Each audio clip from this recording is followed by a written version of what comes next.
Usually does our welcome and introductions. So, good morning, and I just wonder if there's anybody here that's here for the very first time. Great. Great. Welcome. Yeah, just raise your hands for everyone. I'd like to see you.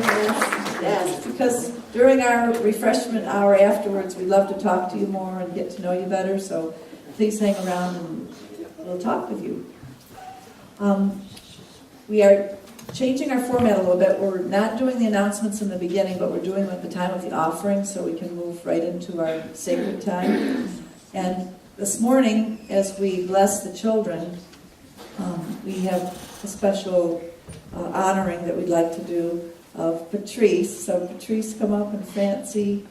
And Patrice has been helping us in the children's program for many years. And she's graduating.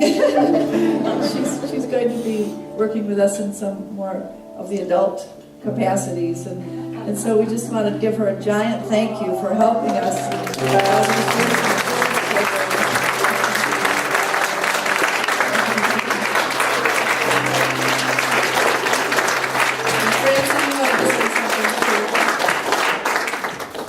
Can you hear me? Yes. Good, my teacher voice comes through. We're so very appreciative of Patrice's dedication, her faithfulness to the program for years.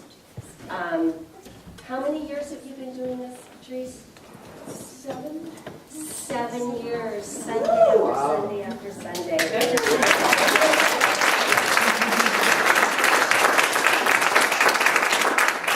And she's come to realize that she'd like to spend more time with the adults, and she has incredible expertise in many, many areas, and will be such an asset to the adults as she has been with the children, and she looks forward to being in here with you. So please welcome her every Sunday.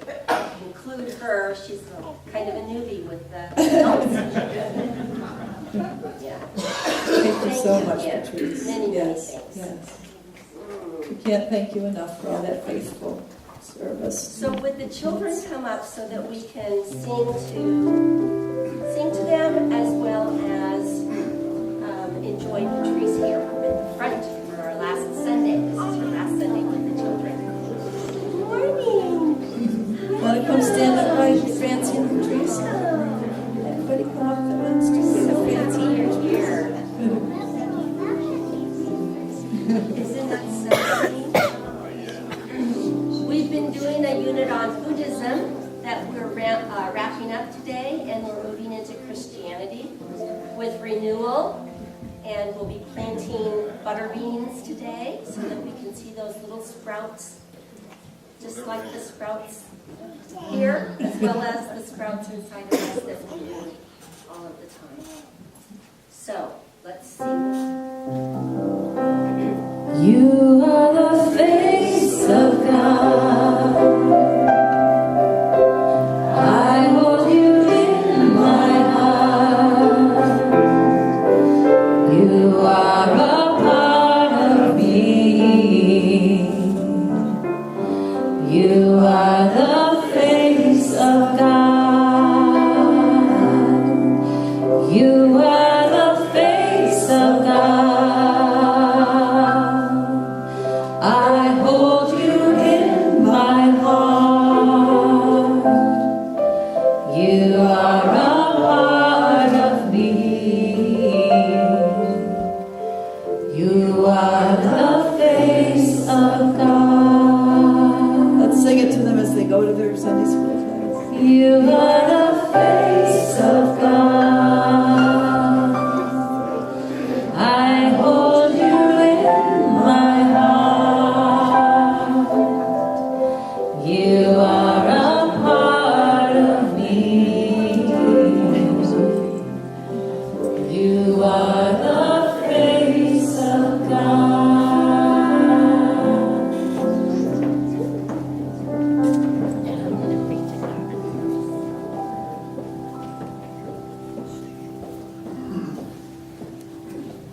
Well, I've had New Orleans on my mind because Zoe was visiting New Orleans and I got to house sit at her beautiful house. And so I was thinking that 2 Tuesdays ago it was Mardi Gras.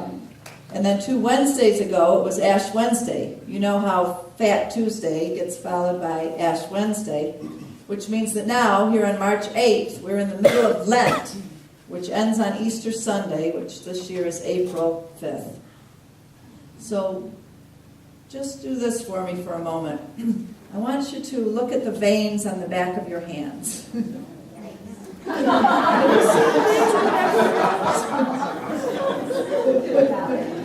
You don't have to. Inside of those veins, you can see that they have kind of a bluish color to them. And that's because blood is being transported throughout your body, of course, but more specifically, iron is in that blood. And it's transporting the oxygen and carbon dioxide. Where did we get iron from in our bodies? From the stars. We don't have an atom in our bodies that wasn't a product of some star that died. We came from stardust, the swirling stuff of exploding gas and dust that was flung into interstellar space as some dying star's core collapsed. In other words, we're made up of the ashes of dead stars. What's more, our ashes extend in time as well as space. So Ash Wednesday is another way of talking about Creation Day, the Big Bang, the start of life in this universe. And it also includes the end as well, as the Book of Common Prayer in the Episcopal Church puts it, ashes to ashes and dust to dust. That's our start, and it's our transition and return. So here on earth, while much of our life is predetermined, we are born and we will die, we do possess a certain capacity for directing our lives. Like the steering wheel on a car, that which we call our mind has the capacity to make decisions, to go different directions, and to take us into dimensions that we've never tried before. Our species is unique in being able to change. We can turn our lives around. We can look at our past and determine what it is that we don't want to repeat, and then set about doing something in our lives that we can choose to do to make a different future. We do have a tremendous power to choose how we will spend our days. This week, I visited down in the Bay Area, just a quick trip down there and back, because a longtime dear friend of mine from Japan was visiting the hospital in San Francisco because she's in kidney failure, ending her second kidney transplant. And she was recounting stories to us about how she's worked for social justice all of her life. She made the choice over and over again to work for civil rights. And she was saying, don't be too busy, because after all, the most important thing is being with the ones we love and spreading love, taking the time to love. Years ago, she started a coffee house art center called The Open Door, and it's where I first heard this song, so it's really dear to my heart. And Kim, I dedicate this song to you today. Love is what we came here for. Love is the opening door.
Love is the opening door.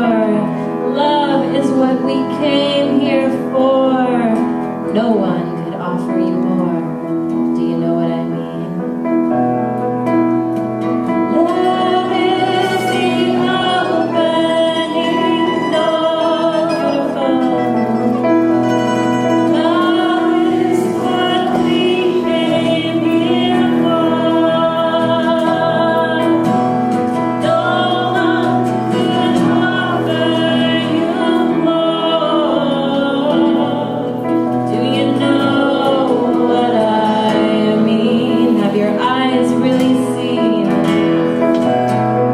Have your eyes really seen? One more time. Love is the opening door.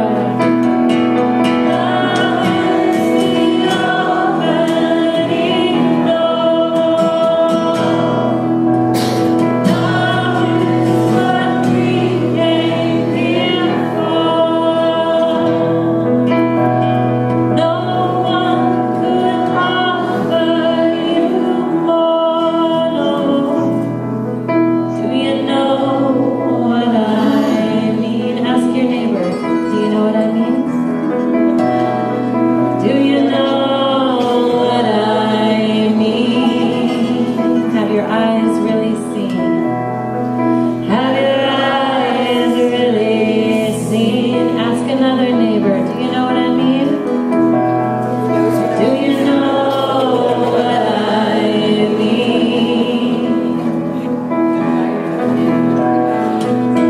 Have your eyes really seen?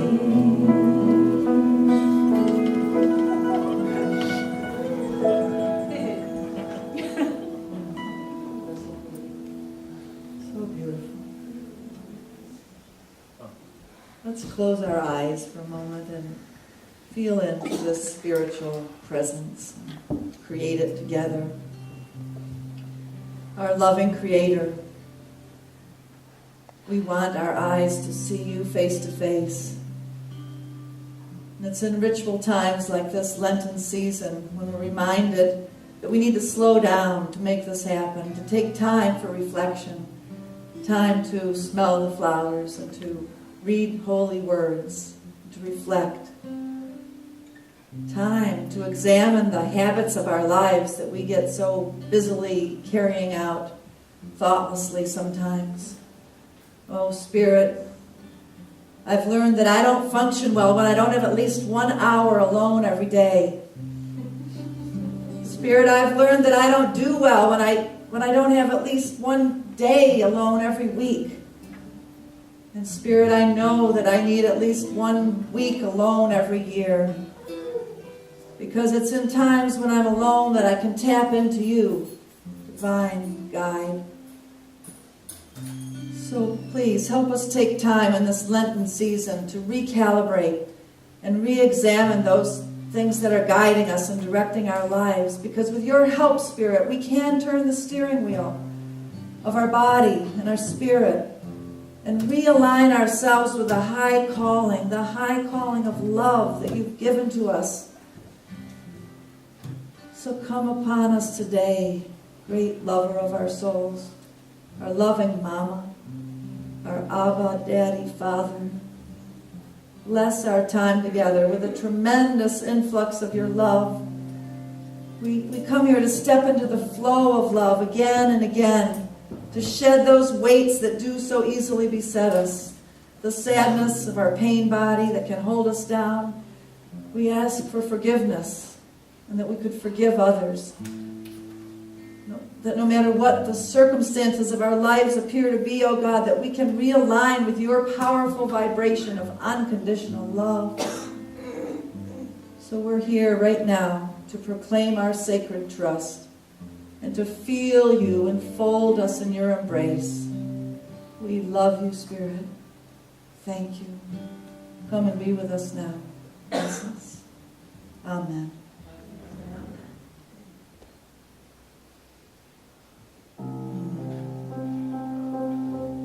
Spirit's here because you're here. And we're so thankful for each of your hearts and each of your presences. each week what you talk to me about and what I experience with you contributes to what I think about here. And I've asked Anya to come and read a poem for us that's a beautiful poem from John O'Donohue. Anya, we're so glad to have you back from Mexico and here with us again.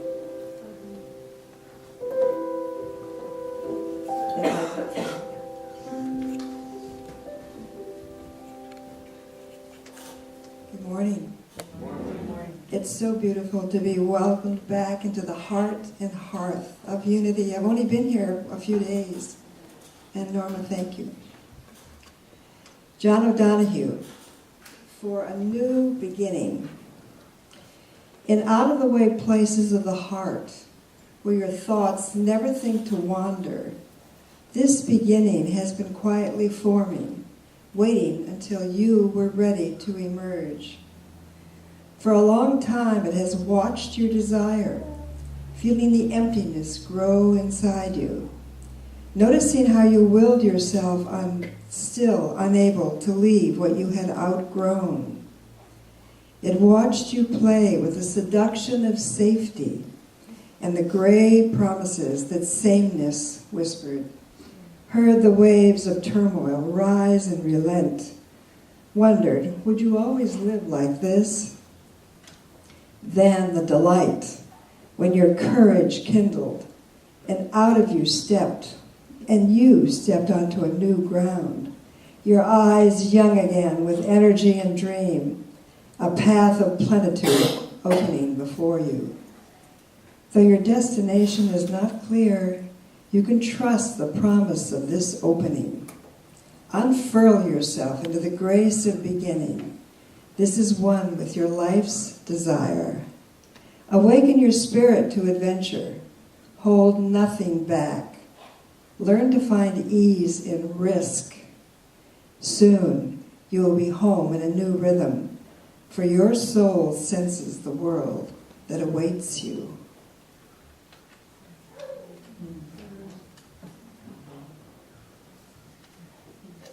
Perfect for our theme today, thank you.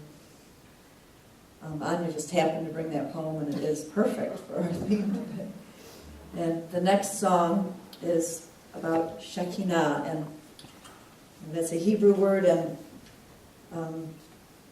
Cerise, what do you know about Shekinah? Like what I know about, I'm just going to say what I know about her.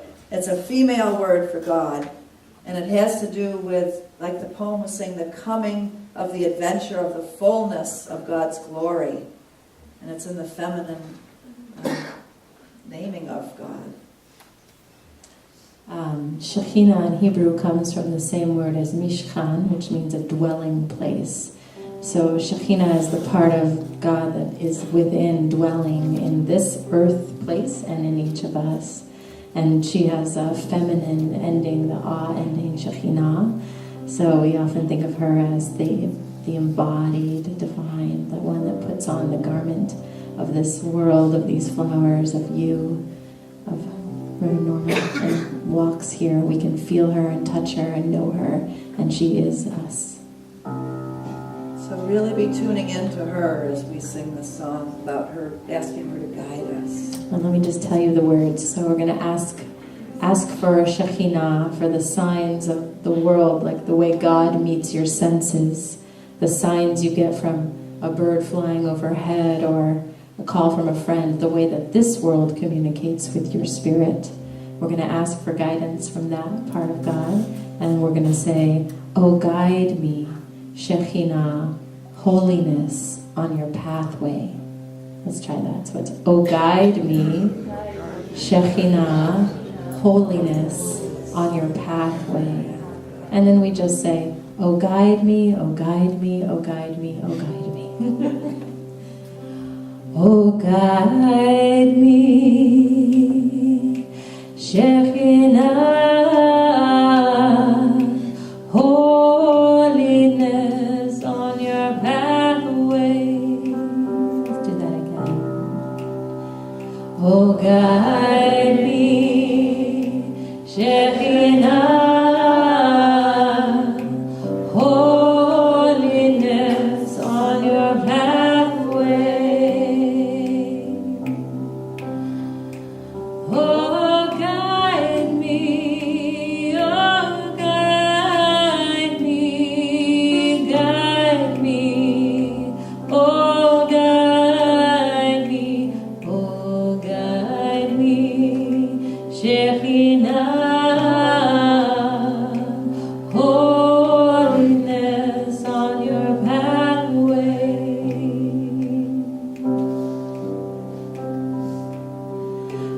guide me, Shekinah,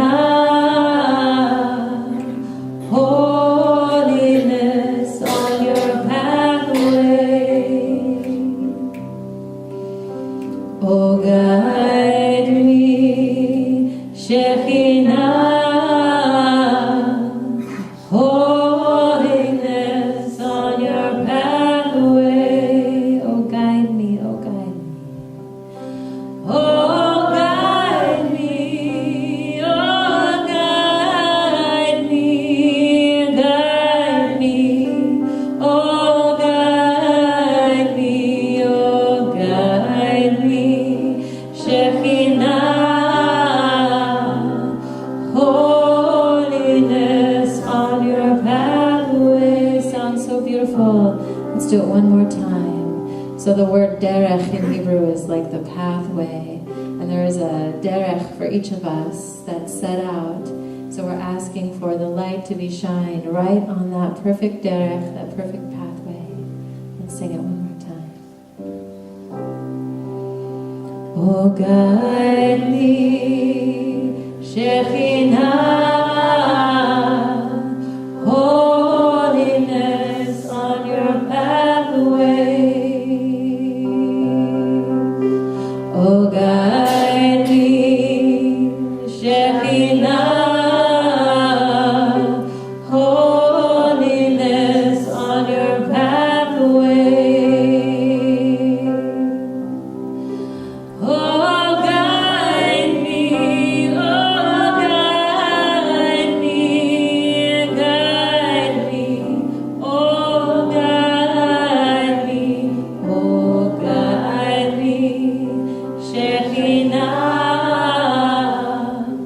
holiness on your pathway.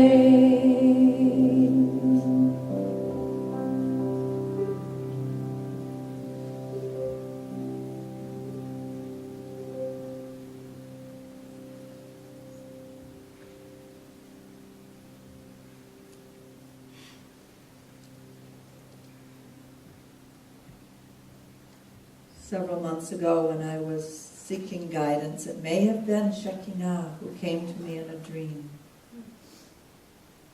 It was a she. It was definitely a being from another dimension, showing me that she was from the divine. And she took me to all different situations that I was having questions about and wondering if I could do it. And she showed me how Spirit was taking care of it, and I was not to worry. And then she said, "This is all you have to do." And there was a cloud behind me like a seat. She said, "Lean back." That's so funny. It's the cloud that guides the Israelites through the Oh, desert. wow, it probably was Shekinah. Wow, I'm glad I shared that so you could tell me that. She took me to situation after situation and showed me what it would feel like to not worry and just lean back in this cloud. So I offer that to each of you. She's there for us in amazing ways. These pathways, what's the word for it, Derek? These pathways are set out for each one of us. I call them our incarnational destiny pathways. We're called to them. And there are guidelines for how to walk on these pathways. And I've asked Susanna to come and read for us a teaching from the Buddhist scriptures that talks about how to walk on this good pathway.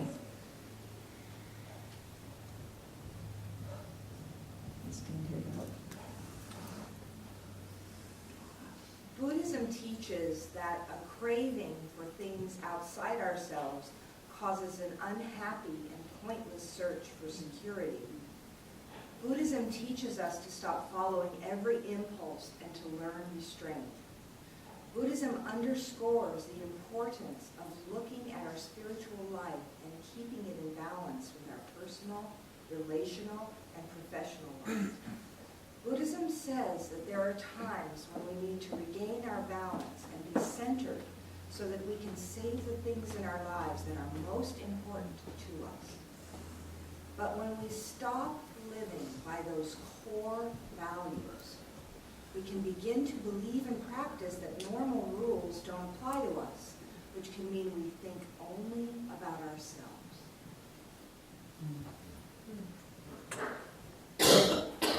Well, it's easy to look around our world and to point fingers out there and to say, oh, there's some people out there that are thinking only about themselves, right?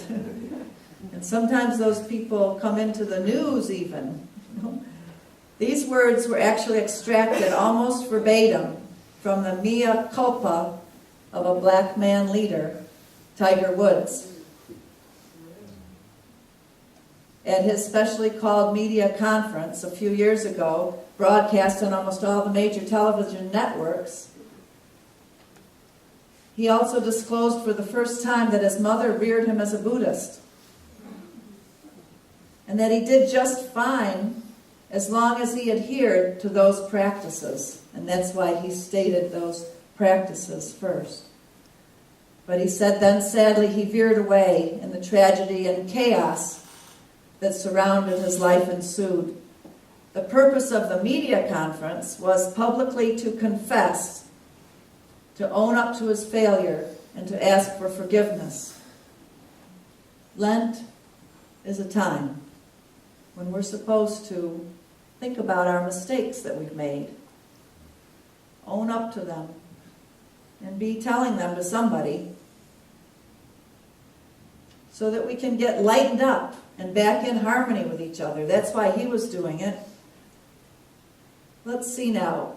Catholics do confession during Lent. Jews do the high holy days of Rosh Hashanah, and Muslims do Ramadan, and even Buddhists do in public or on television or in front of God and everyone else this kind of confession. But how do we as Unity New Thought people do any kind of regular practice of repentance?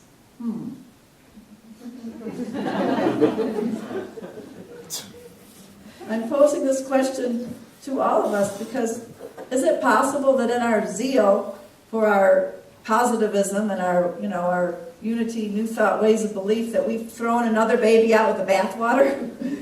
In our fervor to reject that mythic notion of cosmic salvation through Jesus, that Jesus saves, or that we are worthless sinners doomed to hell unless we seek salvation through his name, that we've also rejected something very basic, something even very healthy, something very important in human life, to live it to the fullest. In our rush to claim a life of authenticity and openness and honesty, did we miss out on this pervasive principle that's built into the very DNA of the universe, namely, that life gives us second chances, or third, or fourth, or fifth, or sixth, or seventh chances if we've messed up?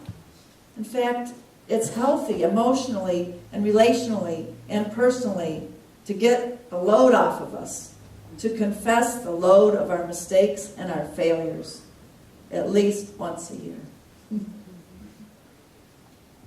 So I'm going to entertain this idea with you today.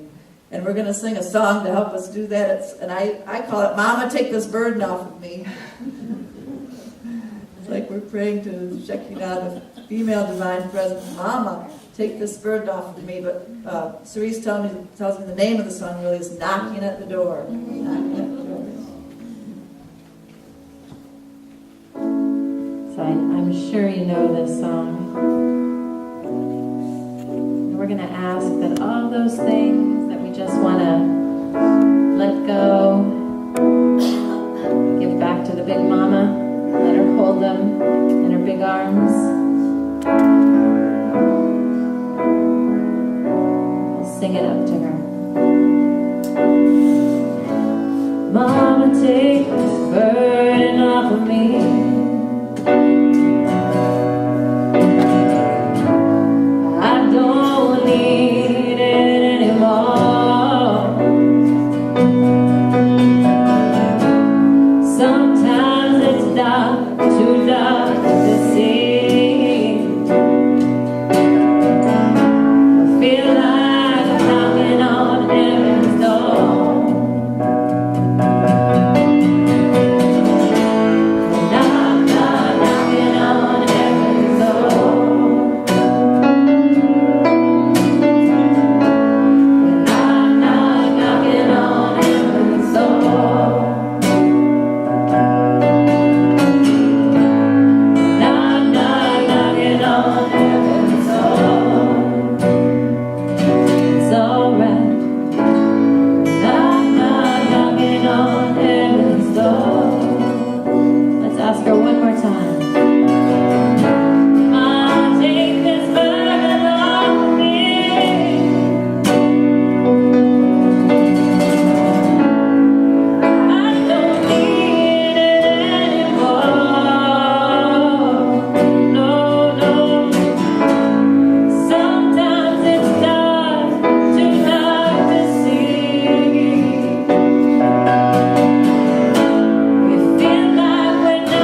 hands on your heart for a moment.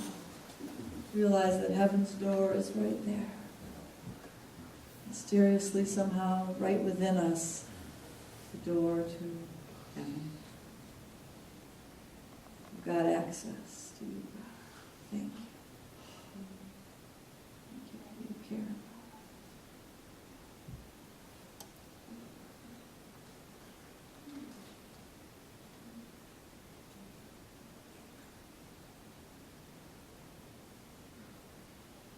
Thank you. You may be seated.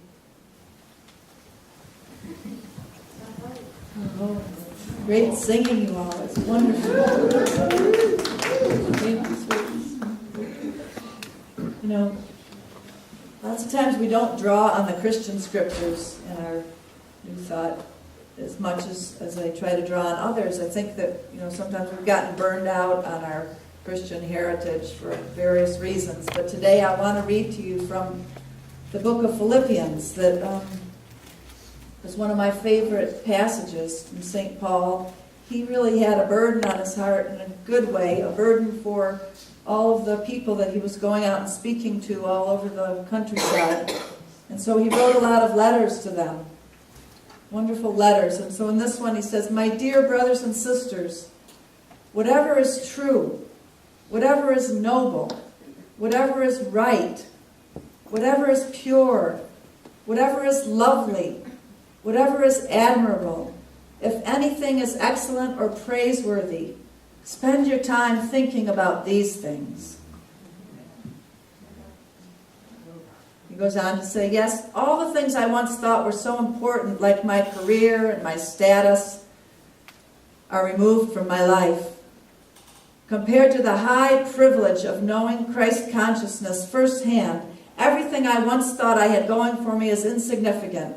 I've dumped it all in the trash so that I could embrace the Christ and be embraced by him. I don't want some petty, inferior brand of righteousness that comes from keeping a list of rules, when I could get the robust kind that comes from trusting day by day the living guidance of Spirit. I gave up all of that inferior stuff so that I could know Christ personally, experience the resurrection power, and be a partner in his suffering, and go all the way, even to death itself. If there's any way to get in on the complete resurrection from the dead, I'm bound to do it. I'm not saying that I have this all together or that I have it made, but I'm well on my way, reaching out for Christ every day, who has so wondrously reached out for me. So friends, don't get me wrong. By no means do I count myself an expert in these things, but I've got my eye on the goal, where God is beckoning us onward to become like Jesus and do the things that he did. So I'm off and running, and I'm not turning back. I'm focused on attaining the oneness. So let's keep focused on this goal. Those of us who want everything that God has for us, if any of you have something else in mind, something less than total commitment, God will clear your blurred vision. You'll get it yet. Stick with me, my friends. Keep track of those who you see running the same course and help them, for they've got the same goal of reaching the resurrection.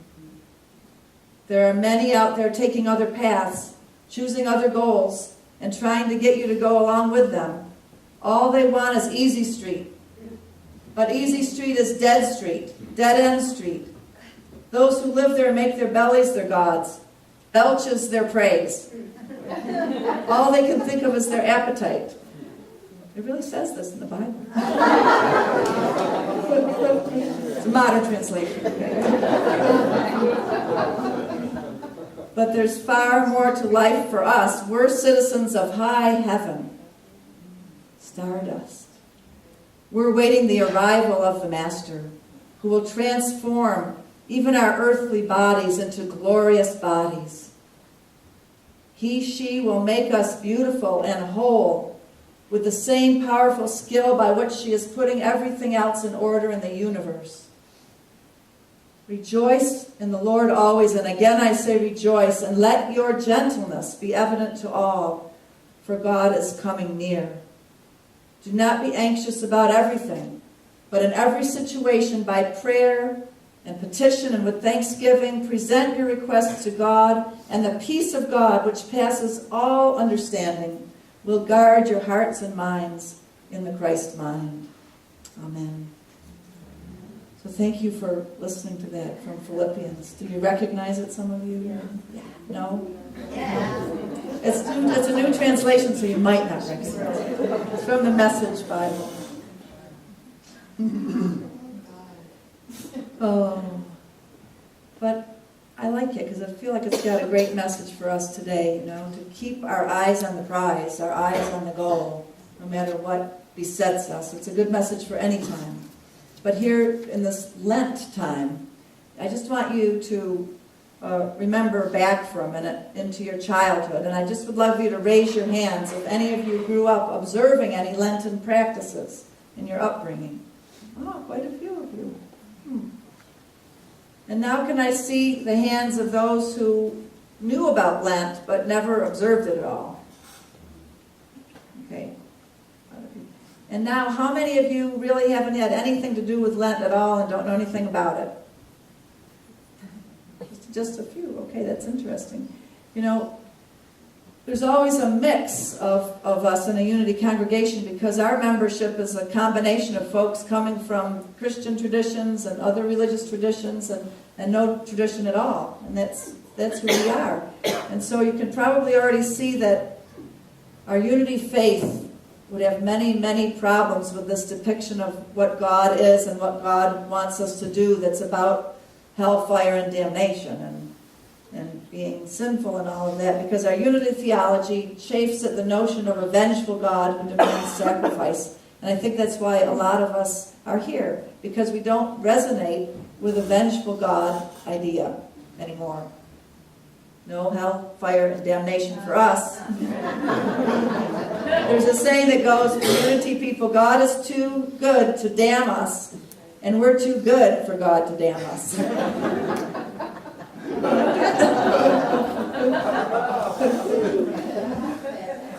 It's true. The hallmark of our religion is that we disagree with the idea of a God who's angry and punishes us for sins that we need to be redeemed from. Unity folks would typically be suspicious of the notion that God sent his one son to his death to compensate for our earthly sins, after which then he would redeem us all. In New Thought, we believe in a personalized God sometimes some of you don't, but if we do, that God is certainly a God of love that is sometimes overlooked in mainstream Christianity. We tend to believe in an all-forgiving God that made us, all of us, every one of us, no matter what color, what race, what sexual orientation, all of us in God's own image, hoping that we might grow into our full divine capacity and do the things that Christ did and more. And that's what you could hear in that passage of Philippians. That was the hope that they had way back then.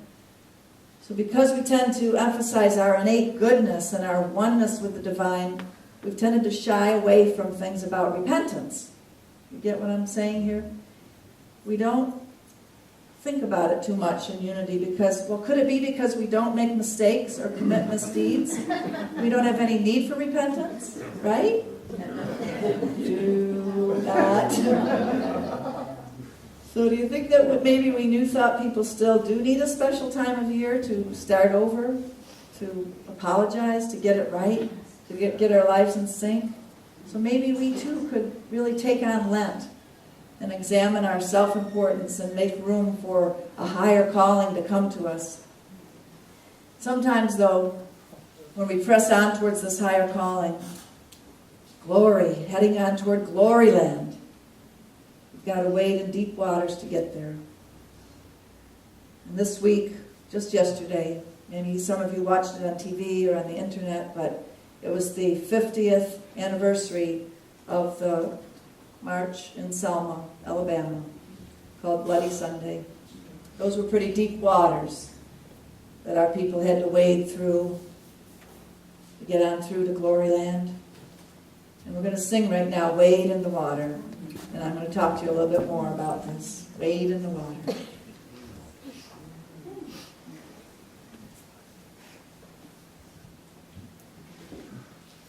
I love this song because it says, God's going to trouble the water. So often we think, why is the water so troubled? It's supposed to be peaceful. But the trouble is actually coming from God too. It's strengthening us.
That's funny. That's actually a Passover song that we sing a lot. And when I was little, I thought the book of Philippians was about people from the Philippines. Like a nice Jewish girl. I was very curious in the New Testament, but it's like Philippians.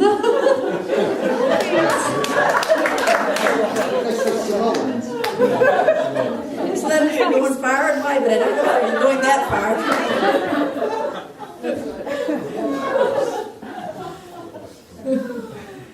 Well, a few years ago, I spoke a whole talk on the song "Wade in the Water" and how the different verses in it were used by the slaves to help to direct them, to know who to trust and to know where to go.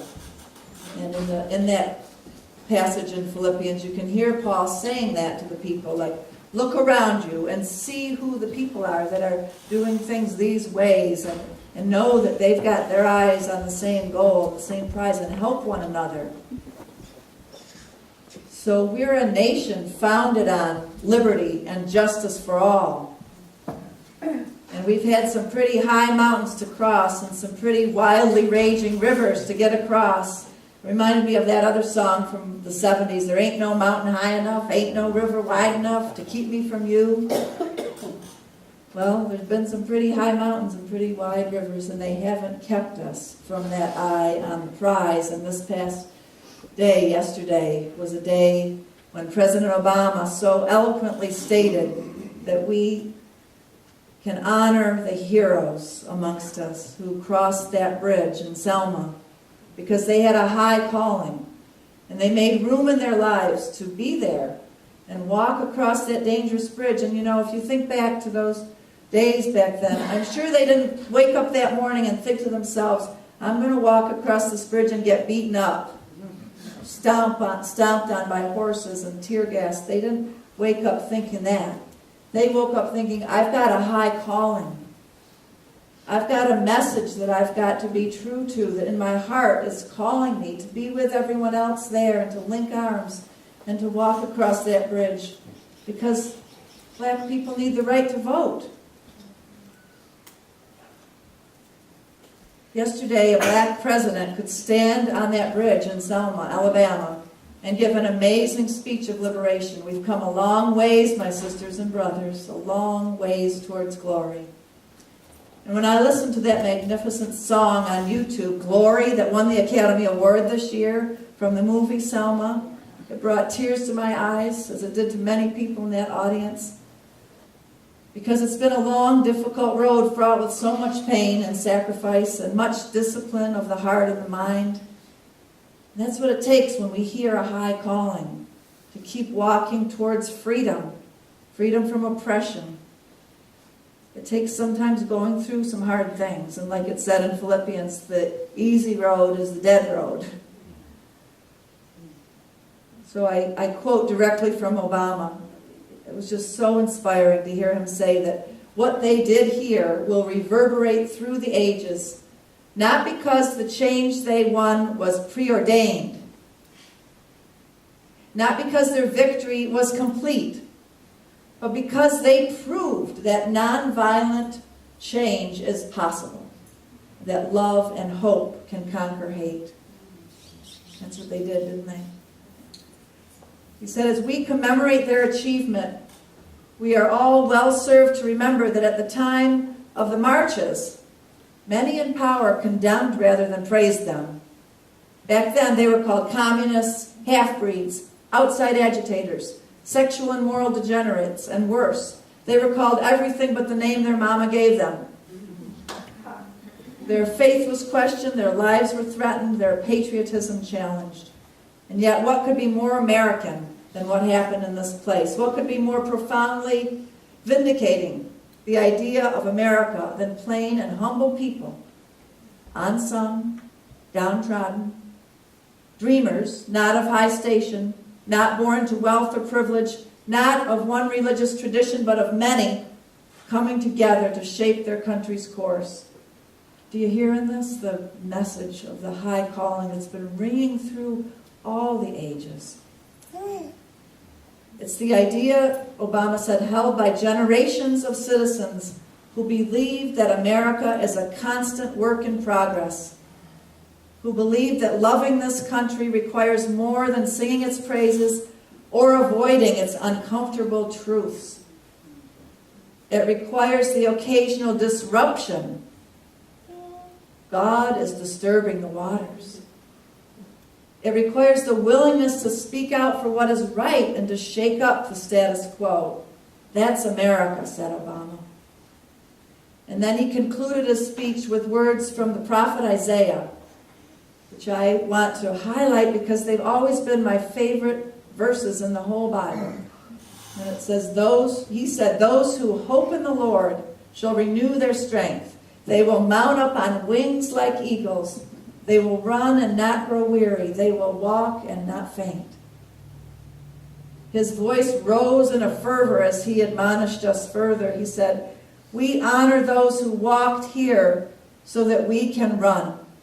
We must run so that our children can soar. And we will not grow weary, for we believe in the power of an awesome God, and we believe in this country's sacred promise. Did any of you hear the speech or listen to it yet? I really recommend that you go online and listen to the whole speech. It's very beautiful. And now just circling back to Lent for just a moment. So Lent is a time when we choose to discipline ourselves because we have our eyes on a higher goal, a higher calling, a glory that awaits us. Think about it for a minute in your own life. What is a higher calling that you have not yet attained? something in a relationship maybe, something in a career path, something of the world that needs to happen in the world. What's a healing that's not yet realized for you? So Lent is a time to hear that higher calling and to make a sacred promise. A promise to ourselves and to each other and to our children that we will get there. Like Obama said, this promise that got them all the way to the Selma Bridge and then got us to 50 years later with a black president, that was a promise that was made a long, long time ago, and it was kept in sacred trust deep in the heart through many, many hard things. So I think we can take Lent on as a time when we stop doing certain things so that we make room for this other way. When I was little, I had a friend who was Catholic, and she told me that during Lent that she thought it was a time when we were supposed to be really sad because we couldn't eat ice cream. You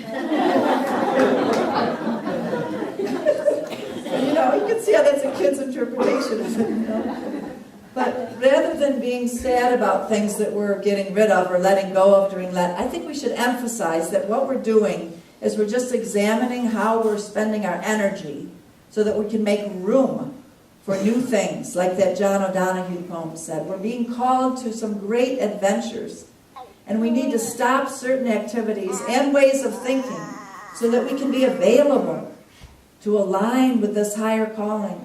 Spring is coming. Easter is coming. The resurrection is coming. There's a few short days here, really, to think into how we've been spending our energy. So in Lent, they talk about a path of self-denial and self-discipline and even sacrifice, because we've caught a vision of some value that we must achieve. In 2 words, I think we could say that the practicing of Lent could be called making room. During the season of Lent, including Ramadan and Yom Kippur, if those appeal to you more, it's a time when we need to regularly look at our lives to make room for this something bigger. Otherwise, it's going to get pressed out. Even our best intentions will not be accomplished if we don't take time to make room for the values that really sustain us, the ones that keep us going through the hard times. Like my friend Kim was saying to me, are you too busy? Do you have time to really express love every day to the ones you love? You've got to be making room for what's most important to you, foundational. Define the things in your life that you've overlooked the rest of the year. You could be making room for more honesty about who you are and about what you really are loyal to. You could be making room for possibility so that things outside of your regular purview can find a way to enter your life, making room for possibility. This is what I recommend, that you could be making room for divine love to enter into your presence even more. God's great love to do its magic work of transforming you and healing you and making you a glowing beacon of love to others. You can make room for God's glory. In fact, in my theology, making room for God and making room for love and glory and making room for those things that you most value and making room for possibility and honesty, they're all making room for the same thing.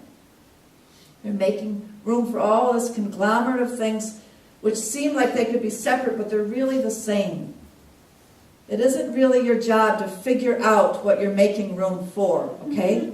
That's what I'm saying. This. You don't have to figure out really what you're making room for. Your job is just to make room. And then the glory of the Lord shall be revealed. Just like the people going to the Selma Bridge that day, they did not know what they were making room for. They just knew that they were not doing other things in their life that day to go to that bridge.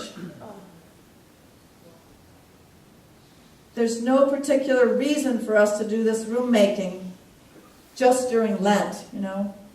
We can do it anytime, but please, let's at least just do it at Lent. Ask yourself during Lent how your daily routine will have to change to make space for some things that are more important. You might actually want to limit your sugar intake. Ice cream, I'm just teasing, but not really. Because, you might want to just test out how much your life really is fueled by sugar and how much it could be sustained by other graces in creation. You might choose to decrease your time on the computer because really, yes, it feeds us a lot, but there's a lot of other food out there in nature. A friend of mine a few years ago told me that she gave up hurrying for Lent. Hurrying. That's good. It seems like sort of a funny thing to give up until you think about it. What does it mean if one is hurrying a lot of the time? Hurrying could mean that you've got too much on your plate, which suggests that maybe not all of your tasks are getting your full attention or talents.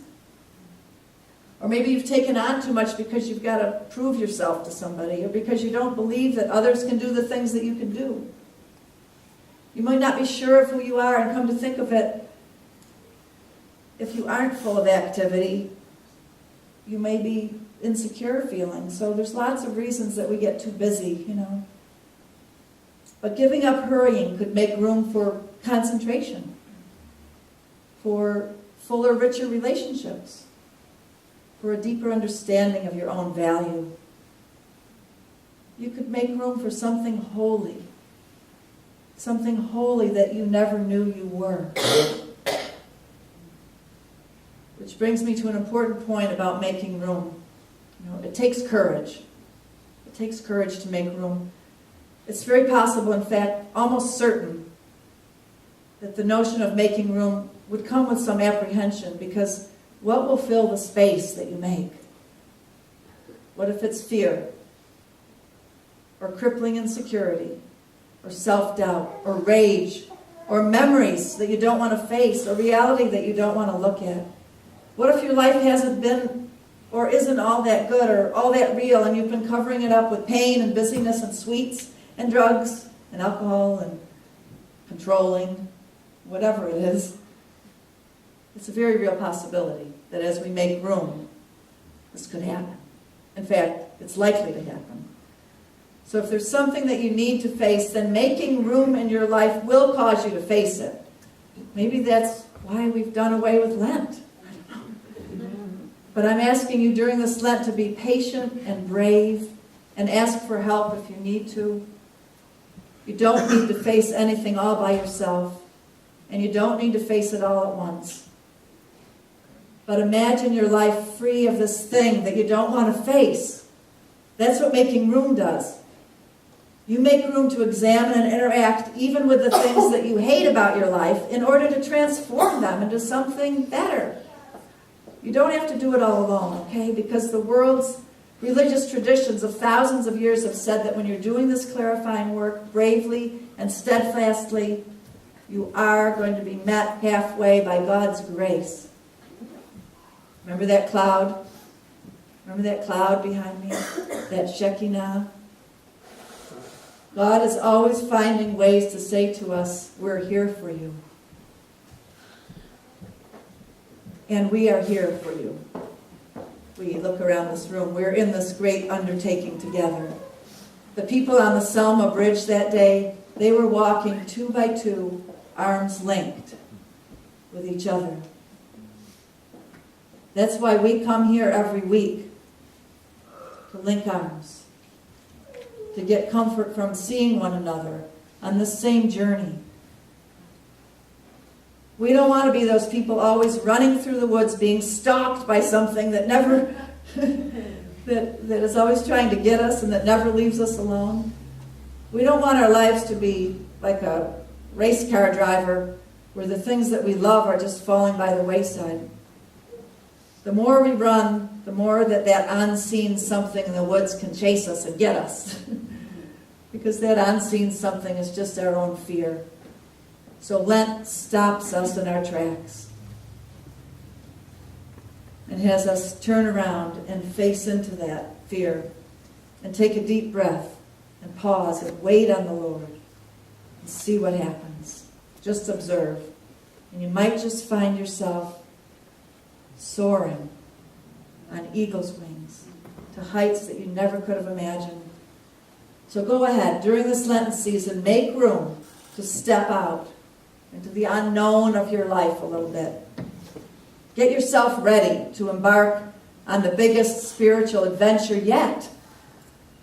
Get ready, because we are all being called together to search for these new ways right now to create more just and loving situations in the world and to answer questions of ultimacy together. We at Unity, we are seeking new ways to raise our children. I just wanted to mention that because the children's program is so wonderful right now. Tell people about it. We're looking to provide our children with tools to navigate the unpredictable future. And whether we're crossing a bridge from a place of comfort into challenges that we've never anticipated, or from our own cultural norms to completely new worldviews, we're so thankful to have resources and friends and mentors to guide us.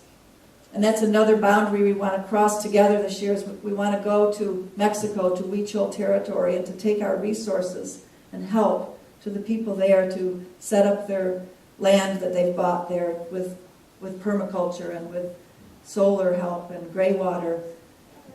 So we're crossing bridges of all kinds. We're crossing bridges with the Youth and Young Adult program. On April 12th, we're going to have the Youth and Young Adult lead the whole program here. Somehow we've got to go forward and navigate our way across the waters that are disturbed all the way to our goal, to the other shore. We've got the time that we've got, and it's an amazing journey. And we've got to carry our backpacks with us. Did you know that the people on the Selma Bridge, that's what they did that day? They knew it was going to be a long walk, and they got up and they packed their backpacks and their purses. And that's all they had with them. But in a way, I think they packed into their backpacks a sense of wonder and open-heartedness. They laughed along the way. They joked with one another. They had a sense of humor and a sense of great courage in their backpacks.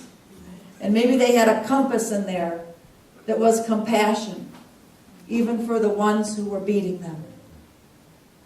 And their sustenance that they had in the backpack was joy. The joy of knowing their true selves in the divine and one another. And they had a map in there. And it was the sacred covenant that we hold with one another to walk this journey together. So we've got even more tools to guide and support us as we approach new bridges. It's not such a leap of faith to trust that we will arrive at the distant shore now. Together, we can boldly go, arm in arm, where our vision and faith are calling us to go. Let's go, Unity in Ashland. We've got some rivers to cross. And we're going to take the offering now, and then we're going to sing another one of these wonderful gospel songs, Down to the River to Pray. So thank you for giving your offerings generously. We're going to make a chart for you to have up here of the offerings, because we want you to know that our expenses are not very high, but we haven't been meeting them. And we want you to see so that you can get an idea of what's necessary, So we're going to have a chart just to show you that and encourage you to give. We've set a new budget for this new year that's just bringing a few new things into our life. And we want to meet that budget. We want to be able to have more child care teachers and helpers. We want to be able to reach out into the community more. The program that I was telling you about, to the Huichols and to our local community. We want to have a part-time paid community organizer, volunteer coordinator. We've got to go some places, So thank you for giving generously.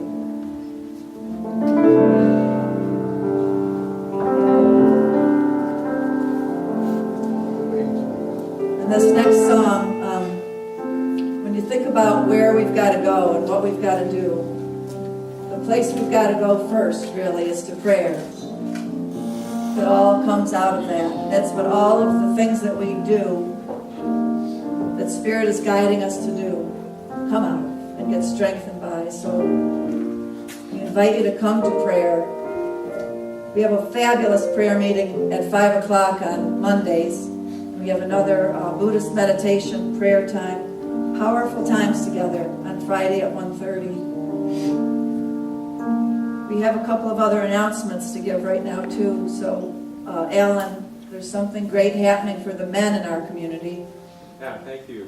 Dan Sternberg and I are forming a men's support group. And those of you that are interested in that, there's a sign-up sheet in the back. But it's important for us as men to realize that we need each other. And in this congregation, which is primarily women, we need the support of one another. So I encourage those of you who are interested to sign up. Thank you. Thanks, Alan. After you announced that last week, some women came up to me and said, we need a women's support group too. Okay, so somebody out there, it might be your calling to vocalize that. Is there another announcement I saw up there?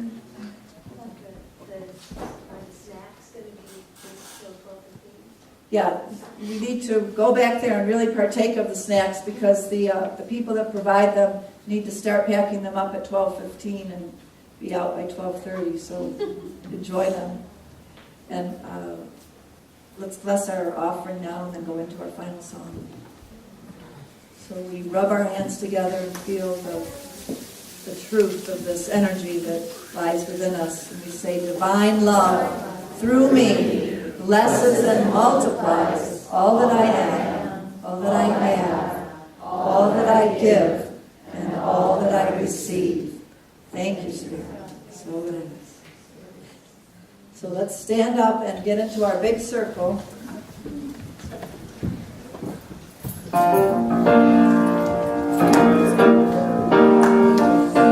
So we need each other.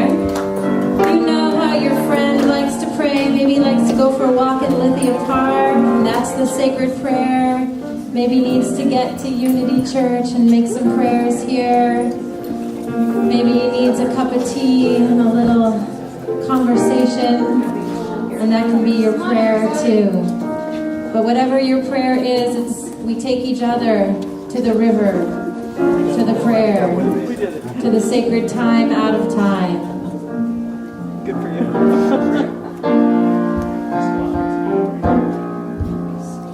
As I went down to the river to pray, studying about that good old way that we shall started crying, good Lord, show me the way.